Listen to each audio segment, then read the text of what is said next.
Hello and welcome students to my channel. आज के lecture में मैं 11th स्टैंडर्ड का जो चैप्टर स्टार्ट किया था, chapter number 1 basics of information technology, वो कंटिन्यू कर रहा हूँ। शुरुआत में मैंने आपको आईटी का डेफिनेशन बताया। इस चैप्टर में हम लोग आईटी के concepts, basic software concepts, basic hardware concepts and network concepts सीखने वाले हैं। तो इस लेक्चर में हम लोग सॉफ्टवेयर कॉन्सेप्ट सीखेंगे। शुरुआत में मैंने आपको आईटी का डेफिनेशन बताया था कि IT is creation, gathering and processing of information. ICT का एक्चुअली पर्पस होता है डिसीजन मेकिंग के लिए इंफॉर्मेशन स्टोर करके रखना। डेटा एंड इंफॉर्मेशन में फर्क क्या है? Data is a raw material, information is a well structured data. So data and information दो तरीके से समझ सकते हैं आप लोग। या तो आप डेटा बोलो रॉ मटेरियल है, डेटा आप प्रेजेंट कर रहे हो, और डेटा को आप वेल फॉर्मेट में अगर आप प्रेजेंट कर रहे हो तो डेटा इंफॉर्मेशन बन जाती है। बट इन कंप्यूटर सिस्टम अगर आप डेटा एंड इंफॉर्मेशन की बात करोगे तो डेटा हमेशा इनपुट होता है एंड आउटपुट हमेशा इंफॉर्मेशन होती है। तो हम कभी भी कोई चीज़ कंप्यूटर को प्रोवाइड करते हैं तो कंप्यूटर उसको एज अ डेटा एक्सेप्ट करता है और उसी चीज़ को प्रोसेस करके उसके ओन लैंग्वेज में अंडरस्टैंड करके वो हमें आउटपुट देता है। तो अगर मैं बाइनरी की बात करूँ तो बाइनरी में कंप्यूटर को 1 और 0 के अलावा कोई अदर लैंग्वेज समझ में नहीं आती। तो जो भी इनपुट दे रहे हैं वो इंग्लिश में है तो कंप्यूटर को समझ में क्यों नहीं आएगा? Because it is in a binary format. And one more thing we need to understand कि everything need to get converted into binary. बिना बाइनरी कन्वर्शंस के आपको आउटपुट मिलने वाला नहीं है। So in this chapter we have understanding of computer concepts, computer system concept, data concept, information concept, IT definition, ICT definition at the beginning.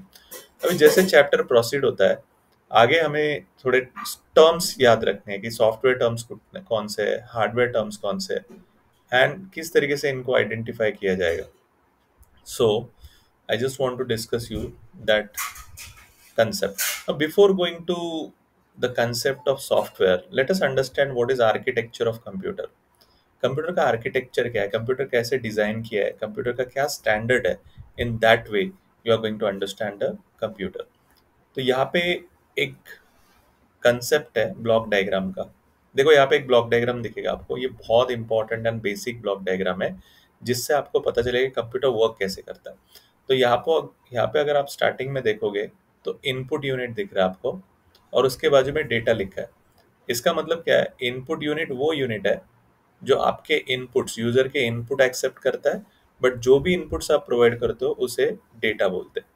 तो please remember one thing, data हमेशा input होता है और वो इनपुट यूनिट के through ही computer accept करता है। अभी इनपुट यूनिट में अगर आप बोलोगे तो कीबोर्ड, माउस, जो भी इनपुट डिवाइसेस है उनके थ्रू इनपुट आने वाला है और वो इनपुट हम एज अ डेटा कंसिडर करते हैं। ओके, नाउ जब आपने इनपुट प्रोवाइड किया तो डायरेक्ट आउटपुट जनरेट नहीं होता है। आपको सबसे पहले सीपीयू के अंदर क्या फंडामेंटल प्रोसेसिंग होता है वो देखना पड़ेगा। तो if you see the CPU, तो सीपीयू के अंदर मेमोरी होती है, कंट्रोल यूनिट होता है एंड एएलयू होता है, अरिथमेटिकल लॉजिकल यूनिट होता है, जहाँ पे calculations and mathematical related criteria perform होता है।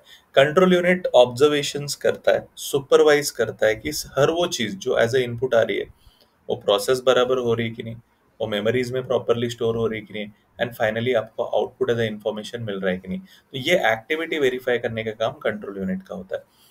Primary memory and secondary memory, ये बहुत इंपॉर्टेंट कंसेप्ट है कि कंप्यूटर का खुद का एक मेमोरी होता है जिसको हम प्राइमरी मेमोरी बोलते हैं।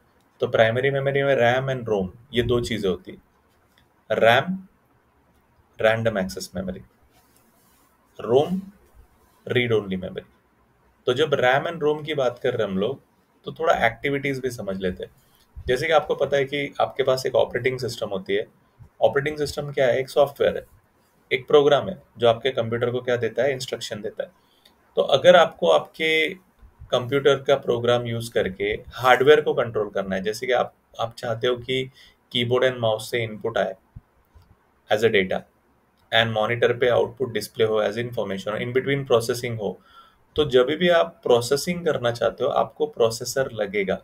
तो ये जो सीपीयू है, सेंट्रल प्रोसेसिंग यूनिट, इसके अंदर प्रोसेसर जो है उसका रोल क्या है? जो भी आप डेटा प्रोवाइड कर रहे हो उसका कन्वर्शन बाइनरी में करना, 0 1 में करना, और इसी कन्वर्शन को हम लोग प्रोसेसिंग बोलते हैं। Why central processing? क्योंकि हर कोई इनपुट जो है, every input is going to this unit only. तो ये एक सेंट्रलाइज यूनिट है जिसमें ये activities of processing, activities related to memory, activities related to calculation is going to happen. So the sequence that we need to study is primary memory क्या है। तो primary memory computer का खुद का memory, जैसे हम इसको इंटरनल मेमोरी भी बोल सकते हैं। Primary memory is also called as internal memory. तो इंटरनल मेमोरी में रैम एंड रोम ये दो चीजें आती है। तो रैम में random access memory as a full form है, बट इसका रोल बहुत लोगों को पता नहीं। सो रैम का फुल फॉर्म पता है, बट रैम का रोल नहीं पता। Even ROM is read only memory. तो इन दोनों का रोल क्या है, लेट अस डिस्कस। अगर मैं रैम की बात करता हूँ तो रैम रैंडम एक्सेस क्यों बोला गया है? क्योंकि रैम को मल्टीपल चीजें ऑपरेटिंग सिस्टम को बतानी पड़ती है। If you see the RAM, suppose you want to start notepad, if you want to do calculation with the calculator, so you are going to open calculator, you are going to open word, excel, powerpoint. So multiple things are there to open. But if you want to open any application, you need to take first permission of your operating system. Suppose अभी मेरे PC में Windows 11 है, तो Windows 11 इस पूरे computer system का boss है जो हर एक एक्टिविटी कंट्रोल कर रहा है। तो जो भी एप्लीकेशन आप यूज करना चाहते हो, भले वो ब्राउजर हो, any particular service that you need to use under operating system, आपको सबसे पहले इस ऑपरेटिंग सिस्टम का परमिशन लेना पड़ता है। और वो परमिशन लेने के लिए ऑपरेटिंग सिस्टम आपके पास नहीं आएगी।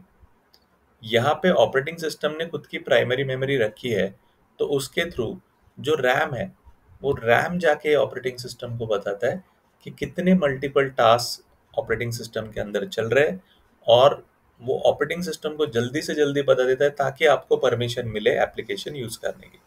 भाई रोम की बात करें तो रोम सिर्फ परमानेंट स्टोरेज के साथ डील करता है। तो जो भी स्टोरेज है वो परमानेंट स्टोरेज का काम रोम करता है। तो यहाँ पे ब्लॉक डायग्राम में प्राइमरी मेमोरी का एक्सप्लेनेशन जब आप लिखोगे तो प्राइमरी मेमोरी में लिखना, this is referred as internal memory, it's a main memory of a computer, it has got two types, RAM and रोम।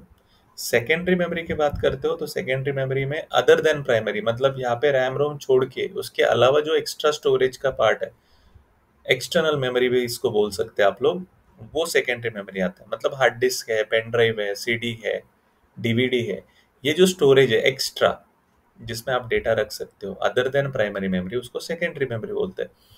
तो कंट्रोल यूनिट का तो वर्क मैंने आपको बता दिया कि कंट्रोल यूनिट क्या करता है, सब एक्टिविटी प्रॉपरली हो रहे कि नहीं, स्टार्ट टू एंड वो वेरीफाई करने का काम कंट्रोल यूनिट करता है।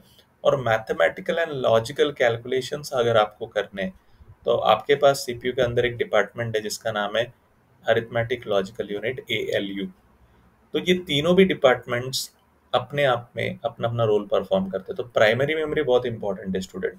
अगर आप आज के डेट में मोबाइल फोन्स देखते हो तो इंटरनल मेमोरी ज़्यादा प्रोवाइड करते हैं। क्यों? क्योंकि इंटरनल मेमोरी ज़्यादा होगा तो आपका मल्टीटास्किंग ज़्यादा होगा, आपका ऐप स्मूथ चलेगा।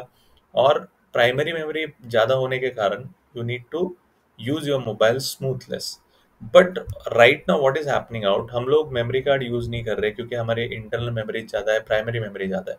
तो चांसेस ऑफ गेटिंग वायरस और मैलवेयर क्या है कि मेन मेमोरी में जाके पूरी ऑपरेटिंग सिस्टम को डैमेज कर सकते हैं, क्योंकि हम लोग 24/7 इंटरनेट डेटा यूज करते हैं। तो उसकी वजह से होता क्या है कि आपके पास अगर मेमोरी कार्ड या फिर एक्सटर्नल मेमोरी, सेकेंडरी मेमोरी नहीं है, तो वायरस डायरेक्टली आपके प्राइमरी मेमोरी पे, इंटरनल मेमोरी पे अटैक करेगा। तो ये बहुत सारे अभी के जो स्मार्टफोन आ रहे हैं वो इंटरनल मेमोरी बहुत ज़्यादा प्रोवाइड कर रहे हैं, क्योंकि आपको consistent, speedy and real behaviour मिले आपके ऑपरेटिंग सिस्टम का। बट होता क्या है कि अगर मल्टीपल एक्टिविटीज भी करना है तो वो क्राइटेरिया प्रोसेसिंग में होना चाहिए। So this is something you need to know as a structure. तो आप जब एग्जाम में लिखोगे तो आप इनपुट यूनिट के बारे में थोड़ा लिखोगे, आउटपुट यूनिट के बारे में थोड़ा लिखोगे। Output is information, input is data, and अंदर जो डिपार्टमेंट है उसको एक एक करके एक्सप्लेन करोगे कि प्राइमरी मेमोरी क्या होती है। प्राइमरी मेमोरी में रैम रोम होता है, रैम के बारे में थोड़ा एक्सप्लेनेशन करो, रोम के बारे में थोड़ा एक्सप्लेनेशन करो। सेकेंडरी मेमोरी क्या होती है, other than primary memory is a secondary memory. Okay, so ये भी कंसेप्ट आपको थोड़ा स्टडी करना पड़ेगा। So in that way you are going to understand the concept of block diagram. तो ये ब्लॉक डायग्राम एग्जाम के लिए बहुत इंपॉर्टेंट है, इवन कंप्यूटर स्टडीज के लिए भी बहुत इंपॉर्टेंट है कि आपको पता होना चाहिए कि कंप्यूटर वर्क कैसे करता है। तो even in the first standard you have this particular diagram, block diagram, to understand how computer works. And one more thing I want to tell you कि यही एक्सप्लेनेशन उन्होंने एक एक यूनिट के बारे में दिया है कि अरिथमेटिकल लॉजिकल यूनिट क्या करता है, तो मैथमेटिकल कैलकुलेशन करता है। सीपीयू का रोल क्या है, after receiving data CPU processing का काम करेगा। एंड इनपुट यूनिट की बात करते हो तो यूजर को हेल्प होती है डेटा प्रोवाइड करने के लिए। फिर अगर आप डिफरेंट डिफरेंट कंसेप्ट देखोगे कि कंट्रोल यूनिट क्या होता है, ये सब एक्सप्लेनेशन ब्लॉक डायग्राम के थ्रू उन्होंने की है। देखो रैम एंड रोम के बारे में भी बताया कि RAM is known as read and write memory. मतलब रैम में read and write concept possible है। Why? Because modification is also allowed. But ROM में क्या है, परमानेंट स्टोरेज है। सो अगर आपने पावर सप्लाई स्विच ऑफ किया तो परमानेंट स्टोरेज अगर डेटा में नहीं है, जैसे कि आपने कोई फाइल सेव नहीं किया, आप सिर्फ नोटपैड ओपन करके फाइल टाइप कर रहे हो और लाइट चला गया, तो आप उस फाइल को मेंटेन नहीं कर सकते मेमोरी में। अगर आपको फाइल मेमोरी में मेंटेन चाहिए तो फाइल को सेव करो, जो भी डेटा सेव किया आपने वो परमानेंट स्टोरेज में आ जाएगा। That is how you need to understand the ROM का concept, that is a read only memory. And control unit में क्या है, control unit is responsible for coordinating. Coordinating मतलब मैंने क्या बताया, स्टार्ट टू एंड सारे यूनिट्स प्रॉपरली सिंक्रोनाइज वे में काम कर रहे हैं कि नहीं, वो वेरीफाई करने के लिए कंट्रोल यूनिट वर्क करता है। सो आई होप कंप्यूटर का जो ब्लॉक डायग्राम है, यहाँ पे सेकेंडरी मेमोरी मैंने क्या बोला कि एक्सटर्नल मेमोरी होती है अदर देन प्राइमरी मेमोरी, और इसमें ह्यूज अमाउंट ऑफ स्टोरेज आप करके रख सकते हो। प्राइमरी मेमोरी क्या होती है, कंप्यूटर की इंटरनल मेमोरी होती है। तो ये दूसरा वर्ड है प्राइमरी मेमोरी को, और इसको मेन मेमोरी भी बोला जाता है। अगर ये प्राइमरी मेमोरी प्रेजेंट नहीं है तो आपका कंप्यूटर वर्क नहीं करेगा। सो ये जो ब्लॉक डायग्राम ऑफ कंप्यूटर है वो बहुत इंपॉर्टेंट कंसेप्ट है स्टूडेंट, और इसके ऊपर आपको बहुत सारी चीजें लिखने आनी चाहिए। जैसे कि इनपुट क्या होता है, इनपुट डेटा होता है, आउटपुट इन्फॉर्मेशन होती है। सीपीयू के अंदर 3 यूनिट्स होते हैं, कंट्रोल यूनिट होता है, मेमोरी यूनिट होता है, एएलयू होता है, अरिथमेटिकल लॉजिकल यूनिट होता है। इनका डिस्क्रिप्शन लिखने आना चाहिए, so that once you understand the diagram you will come to know what are the different different terminologies. But I want to tell you कि ये जो कॉन्सेप्ट है आपको अच्छे से पता होना चाहिए if you want to study computers. Okay, so ये सारे यूनिट्स आपको एक्सप्लेन करने आने चाहिए, डायग्राम आपको एक्सप्लेन करने आना चाहिए। That is what is the concept. So आज के लेक्चर में मैंने सिर्फ आपको ब्लॉक डायग्राम बताया। नेक्स्ट लेक्चर जो होगा उसमें मैं सॉफ्टवेयर के बारे में डिस्कस करूंगा। एक एक पॉइंट में आपको डिस्कस करके बता रहा हूँ ताकि आपको इजीली समझ में आ जाए, क्योंकि बल्क क्वांटिटी में अगर मैं हर एक कंसेप्ट समझाने जाऊंगा तो आपको थोड़ा थियरी मतलब थोड़ा बोरिंग लगेगा, but otherwise it will be quite good for you to understand the basics of computer. तो next topic will be unit of memory, फिर उसके बाद सॉफ्टवेयर हार्डवेयर, और फिर इंटरनेट नेटवर्क के बारे में हम लोग देखेंगे। एंड इवन सॉफ्टवेयर में जेनेरिक सॉफ्टवेयर कैटेगरीज भी है, open source, close source, and इसमें एप्लीकेशन सॉफ्टवेयर, सिस्टम सॉफ्टवेयर भी है। हार्डवेयर में इनपुट डिवाइस, आउटपुट डिवाइस है। तो ये सब हम लोग स्टडी करने वाले हैं। So in the coming lecture I am going to explain units of memory, software, hardware. But आज के लेक्चर में मैंने आपको block diagram of computer explain किया है, प्लीज उसको स्टडी करना। आपको कुछ भी रियल टाइम डाउट्स है मुझे कमेंट कर सकते हो, मैं आपको रिप्लाई करूंगा। So thank you students, thank you very much. Please like, share and subscribe my channel.